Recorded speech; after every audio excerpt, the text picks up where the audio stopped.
আসসালামু আলাইকুম।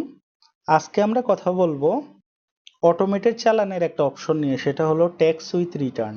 আমরা নর্মালি সবাই জানি, আমরা যখন রিটার্ন সাবমিট করি তখন আমাদের 173 দ্বারায় কিছু ট্যাক্স আসে, অনেকের আসে না হয়তো বা। ওই টাকাটা কিভাবে আমরা জমা দিব, ট্যাক্স উইথ রিটার্ন নামে একটা অপশন আছে অটোমেটেড চালান সিস্টেমে। আমরা আজকে দেখবো ওটা। তো আপনারা আইবাসে আসবেন, গুগল ক্রোম থেকে অটোমেটেড চালান সিস্টেম এটা সার্চ দিয়ে আনবেন। দেন আপনি এটাতে ক্লিক করবেন, ক্লিক করে একটু নিচে আসবেন। এখানে ক্লিক করে রেজিস্ট্রেশন ছাড়াই চালান এন্ট্রি করা যাবে, এটাতে ক্লিক করবেন। এনবিআর এ জমা, তারপর আয়করে ক্লিক করবেন। এখানে আপনি 3 নাম্বারটা দিয়ে দিবেন। মনে করেন এই 3 নাম্বারটা আমরা দিচ্ছি, এই ব্যক্তি ওনার রিটার্নের সাথে আপনার কিছু টাকা ট্যাক্স আসছে, ওই টাকাটা আমরা এখন দিব অটোমেটেড চালান সিস্টেমের মাধ্যমে।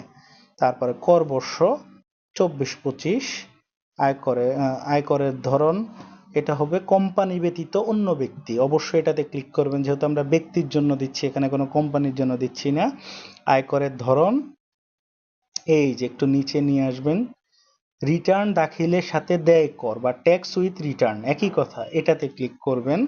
দেখেন আয়করের ধারা চলে আসছে। ধারাটার নাম কি আসছে দেখেন, 173 ধারায় রিটার্ন দাখিলের তারিখে বা ইহার পূর্বে আয়কর ও সারচার্জ পরিশোধ সংক্রান্ত, মানে regarding payment of income tax and surcharge on or before the date of filing of return, এটাতে ক্লিক করবেন। করে এখানে ফর এক্সাম্পল ওনার 100 টাকা দিতে হবে রিটার্নের সাথে, ওকেতে ক্লিক করবেন। দেন এইরকম একটা ইন্টারফেস আসবে। এখানে একটা ফোন নাম্বার দিয়ে দিবেন, ভ্যালিড একটা ফোন নাম্বার 29। তারপরে নিচে আসবেন, আমরা অবশ্যই ব্যাংক কাউন্টারে জমা দিব, অর্থ পরিশোধের ধরন। তারপরে মন্তব্যতে লিখে দিবেন ট্যাক্স পেমেন্ট উইথ রিটার্ন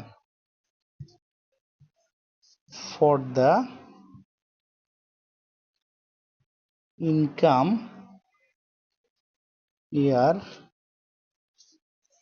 2023-2024। দেন সেভে ক্লিক করবেন। দেখেন তথ্য সফলভাবে সংরক্ষিত হয়েছে, একটা চালান নাম্বার তৈরি হয়ে যাবে। আমরা চাইলে এই টাকাটা বিকাশে অথবা নগদে অথবা আপনার ট্যাপের মাধ্যমেও দিতে পারবো, সেটা সহজ না, অথবা আপনি ব্যাংকের মাধ্যমেও এইভাবে জমা দিতে পারবেন। একটা স্লিপ আসবে, জমা প্রদানকারীর স্বাক্ষর, ব্যাংকের একটা কপিতে থাকবে, গ্রাহকের কপিতে থাকবে, 2 জায়গায় সাইন করে আপনি টাকাটা জমা দিয়ে দিবেন। সো ধন্যবাদ, ভালো থাকবেন সবাই। ভিডিওটা ভালো লাগলে কমেন্ট করে অবশ্যই জানাবেন।